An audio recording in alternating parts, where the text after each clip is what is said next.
राहुल गांधी का जिस स्पीड से उनको उनका मेंबर ऑफ पार्लियामेंट का होना खत्म कर दिया गया, उनको घर में से निकाला गया, तो मैं समझता हूं इस सरकार को शर्म आनी चाहिए कि जो व्यक्ति लोगों ने चुन कर दिया है और जो कुछ सवाल खड़े करता है, उस सवाल का जवाब दिए बगैर आप उसका मुंह बंद करने की कोशिश करते हो, यह मैं समझता हूं लोकशाही के खिलाफ, जमहूरियत के खिलाफ है।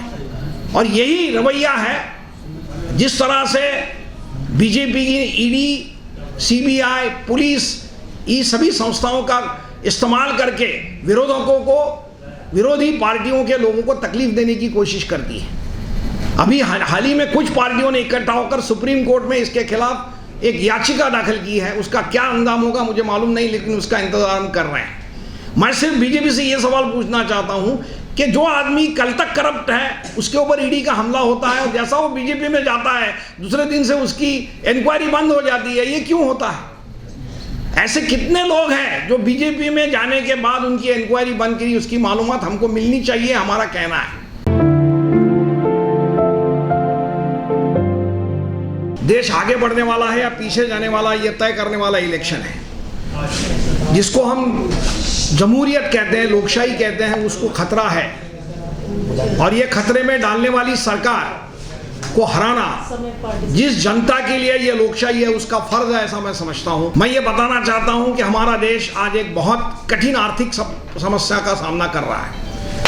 अडानी और कुछ सवाल जो खड़े होते हैं वो भ्रष्टाचार के सवाल है, लेकिन भ्रष्टाचार से भी कई मजबूत सवाल हमारे सामने खड़े हैं। बेरोजगारी बढ़ रही है, महंगाई बढ़ रही है, फेडरलिज्म जिसको हम कहते हैं वो भी संकट में आया हुआ है और ये सभी सवालों को हल करने के लिए इस सरकार के पास कोई दूसरा चारा नहीं है, दूसरा रास्ता नहीं है। अभी हमने देखा होगा कि हाल ही में सुप्रीम कोर्ट ने और बंबई हाई कोर्ट ने धर्म और राजनीति का साथ निभाना, दोनों को साथ में लेके जाना, ये हमारे देश के लिए एक बहुत बड़ी खतरा है, ऐसा बार बार कहा है। जिस प्रदेश से मैं आता हूँ महाराष्ट्र में, वहाँ पर पिछले दो महीनों से लगातार कुछ लोग मीटिंग लेकर लोगों को भड़काने की बात कर रहे हैं, दोनों धर्म में झगड़े लगाने की बात कर रहे हैं और माहौल खराब कर रहे हैं, जो हमारे देश के जमहूरियत के खिलाफ है। हमारे देश की जो कॉन्स्टिट्यूशन, जो संविधान है, उसकी जो मूल धारणा है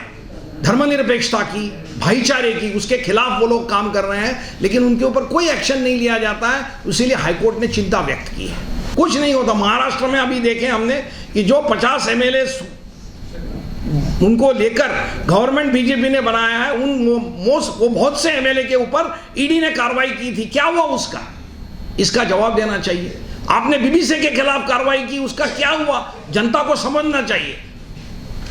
लेकिन आप जनता को कुछ नहीं बताते हो, खुद की सत्ता के लिए जो है अपनी ताकत का इस्तेमाल करते हो और यही गलत है, ऐसा हमारा कहना है। यही हमारा कहना है कि ये सिस्टम का गलत इस्तेमाल करना लोकशाही के लिए खतरा हो रहा है और इसीलिए इनको हटाना ये हम सब लोगों का काम हो रहा है। ऐसा मुझे लगता है कि जो गुनाह करता है उस आदमी की जात या धर्म देखकर उसके गुनाह का असेसमेंट करना, ये मैं समझता हूँ सबसे बड़ा खतरा हमारे देश के लिए है। विज्ञान निष्ठा की बात कर रहे थे, हम सब लोग मोबाइल इस्तेमाल करते हैं, लेकिन ये विज्ञान निष्ठा लाना ही हमारे संविधान ने कहा है। सरकार का काम है कि लोगों की सोच में विज्ञान की सोच बढ़े, ये काम सरकार का है। हम लोगों ने लड़कर महाराष्ट्र में डॉक्टर दाभोलकर जिनकी हत्या की गई, उन्होंने कानून लाया। महाराष्ट्र सरकार में जनता को साथ में लेकर जो कानून लाया, उस कानून में अंधविश्वास के खिलाफ, अंधश्रद्धा के बढ़ाने वालों के खिलाफ एक्शन लेने की बात हुई, लेकिन किसके ऊपर एक्शन हो रही है? तो ये कई सवाल हैं। राहुल गांधी के केस के ऊपर ज्यूरिडिक्शन का भी सवाल आता है। घटना घड़ी कर्नाटक में और जजमेंट मिलता है सूरत में। अभी तो मैंने सुना कि बिहार में भी सुशील मोदी जी केस करने जा रहे हैं, कर दिया उन्होंने। तो मैं ये समझता हूं कि ज्यूरिडिक्शन का सवाल है। मतलब मैं अगर बंबई में कोई अगर होता है और मैं जम्मू कश्मीर में जाकर केस करूंगा तो क्या जम्मू कश्मीर की अदालत उसको एंटरटेन करेगी? ये बुनियादी सवाल कुछ खड़े होते हैं, तो जुडिशरी सिस्टम के ऊपर भी कुछ प्रश्न उपस्थित होते हैं और ये यही चाहते हैं।